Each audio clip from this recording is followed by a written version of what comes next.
I really wanted to ask a question of you, because it was a year ago today. Have you ever been at a crossroads where you knew you had to make a leap, but you just didn't know where you were going to land? It's when it's a defining moment and something shows up for you and you're like, that's it.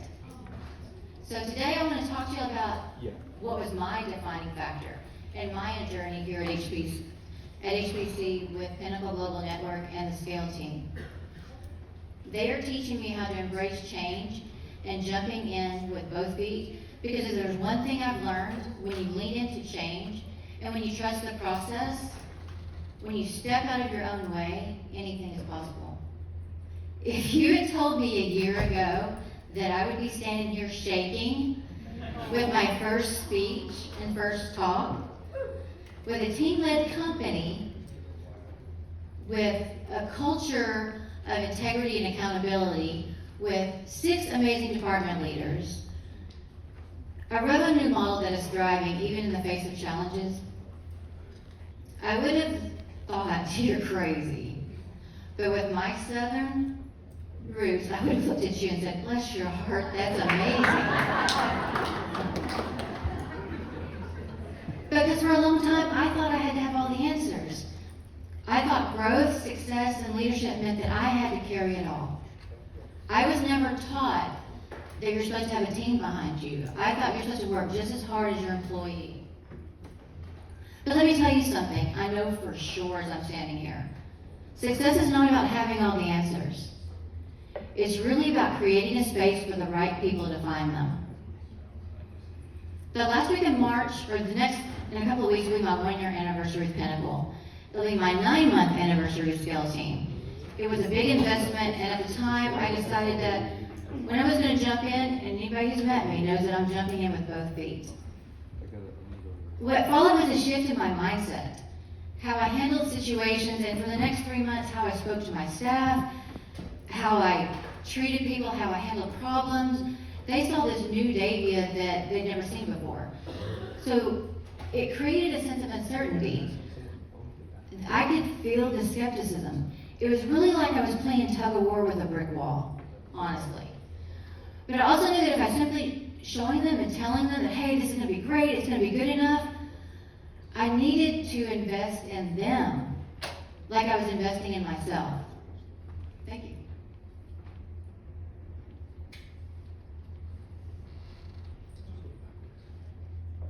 Let me get through this. Oh, I'm going backwards. Hello? No wonder.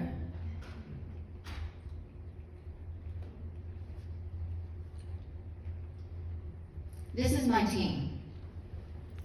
I knew if I didn't invest in them, I would not bring them along in my journey. The only problem, I just didn't know who or how. So I'm going to tell you, in June of last year, when I went to my first Freedom CEO, if anybody knows me and they see me on the screen and it's black, that means I'm laying on my back porch with a computer on my head and just listening and taking it all in. All I heard was Allison say Scale Team.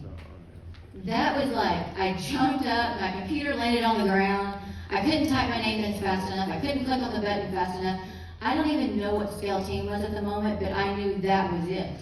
I knew that that was my answer, and I knew the faster I got into Scale Team, the faster my team would buy in.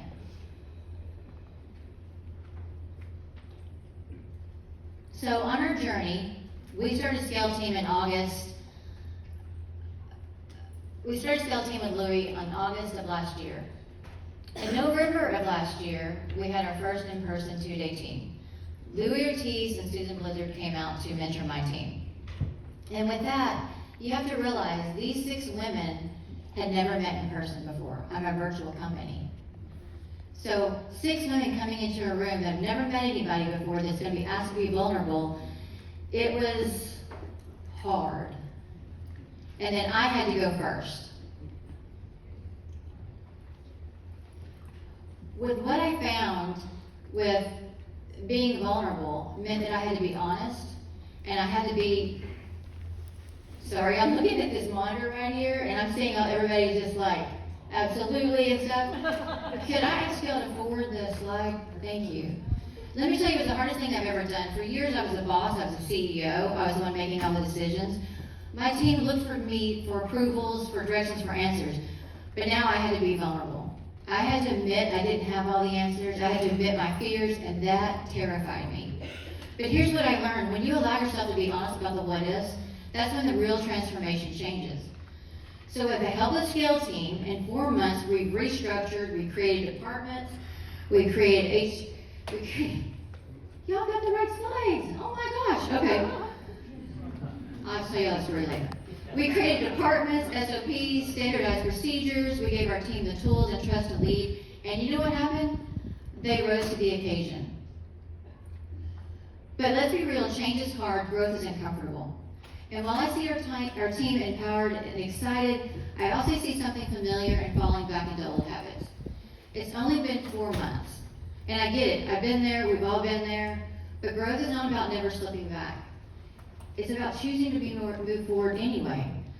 Our skill team mentors are there every month to keep us from slipping back and reinforcing how far we've come, but at the same time, telling us and showing us and empowering us to know how far we're going to go. So now, I have stepped into a new role. I didn't realize this. I want to say I'm a co-creator. I'm going to say it again. I am now a co-creator. I am no longer a ringleader.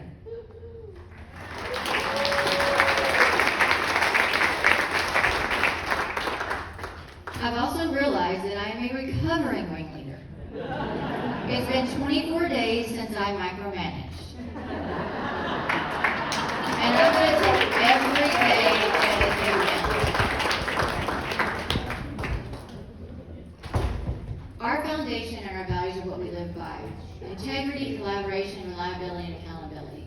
And that has made the foundation of HPC.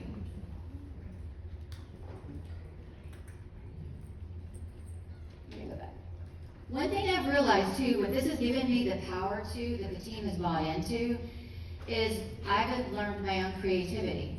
I didn't even know that I had creativity. In the past 4 or 5 months, I've written 2 books.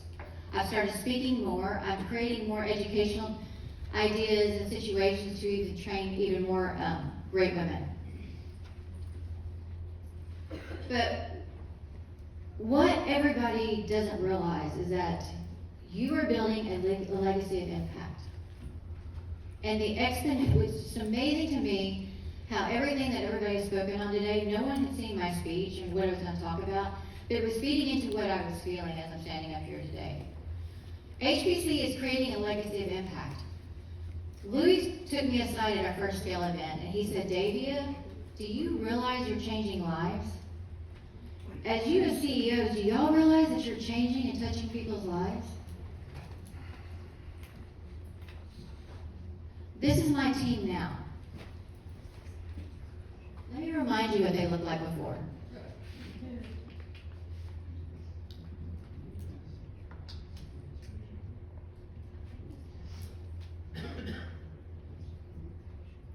That is 6 women who have been empowered.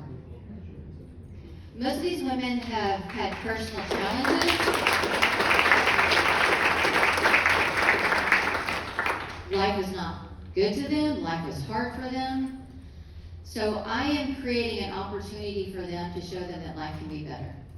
And I didn't realize it until Louie took me aside. Can we skip ahead a couple times? Sorry, guys.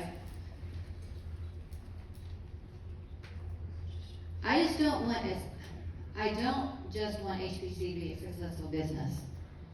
I really want it to be a movement. I'm going to state this here today, and I want everyone to hold me accountable for it. I want to empower, and I want to employ 100 women across the United States.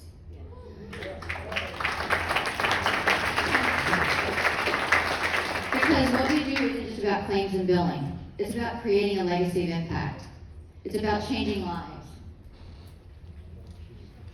When providers choose HPC, they're not just outsourcing their billing, they're creating jobs. They're giving these women a chance to provide for their family. They're helping someone build a future. This is not just a business. This is an impact.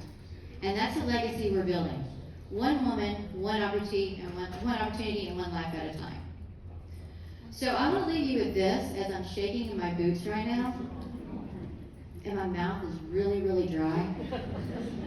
I want y'all to embrace change, even when it's uncomfortable. I want you to step out of your own way, even when it feels easier to hold on. Trust in the people you have around you, because together, we are unstoppable. So thank you all. Thank you.